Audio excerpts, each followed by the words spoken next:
ये कहानी रानो के बचपन की है। जंगल में भयानक सूखा पड़ा था। रानो और उसकी माँ मीना चिड़िया बहुत गरीब थीं। खाने के लिए एक दाना भी नहीं बचा था। माँ, मुझे बहुत भूख लगी है। बस थोड़ा इंतजार करो मेरी बेटी, माँ कुछ करती है। मैं तुम्हें भूखा नहीं रहने दूंगी। मीना चिड़िया ने जंगल के सबसे धूर्त साहूकार कालू कौवा के पास जाने का दर्दनाक फैसला किया। कालू कौवा अपने ऊंचे काले पेड़ पर बैठा था। वह जानता था कि मीना चिड़िया लाचार है। कालू जी, मुझे थोड़ा सा अनाज दे दीजिए। मैं आपके पैर पकड़ती हूँ, मेरी बच्ची भूख से मर जाएगी। मीना, मेरे पास अनाज है, पर मेरी एक शर्त है। ये कर्ज तुम नहीं चुकाओगी। तो कौन? जब तुम्हारी बेटी रानो बड़ी होगी तो वो मेरी गुलाम बनकर मेरे खेत में जिंदगी भर काम करेगी। यही तुम्हारा कर्ज होगा। नहीं, मेरी बेटी क्यों?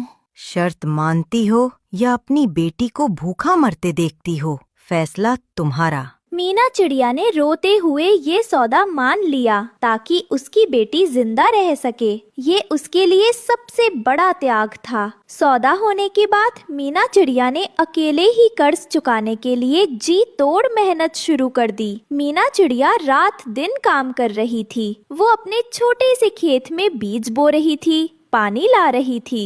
रानो पीछे खेल रही थी। मीना चिड़िया कर्ज के बारे में किसी को नहीं बताती। मुझे ये कर्ज चुकाना ही होगा। मेरी बेटी का भविष्य बर्बाद नहीं होना चाहिए। सालों तक मीना चिड़िया ने यह दर्द अपने अंदर छिपाए रखा। मीना चिड़िया की मेहनत काफी नहीं थी, कर्ज कम नहीं हुआ और काम के बोझ से वो बीमार पड़ गई। माँ, आप आराम कीजिए।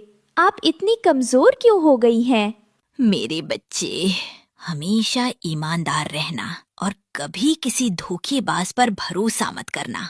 मीना चिड़िया ये कर्ज चुकाए बिना गहरे दुख में मर गई। रानो अकेली रह गई। अब कई साल बीत चुके हैं। रानो बड़ी हो गई है और खुद अपनी छोटी सी खेती करती है। वो अपनी माँ को रोज याद करती है। रानो अपने घर में माँ की पुरानी फोटो देखकर रो रही थी। उसके बच्चे कुक्कू और गुड़िया उसे देख रहे थे। माँ, मुझे आपकी बहुत याद आती है। मैं हमेशा आपकी तरह ही मेहनत करूंगी। रानो को अपनी माँ के अंतिम दिनों के दर्द का कारण कभी पता नहीं चला।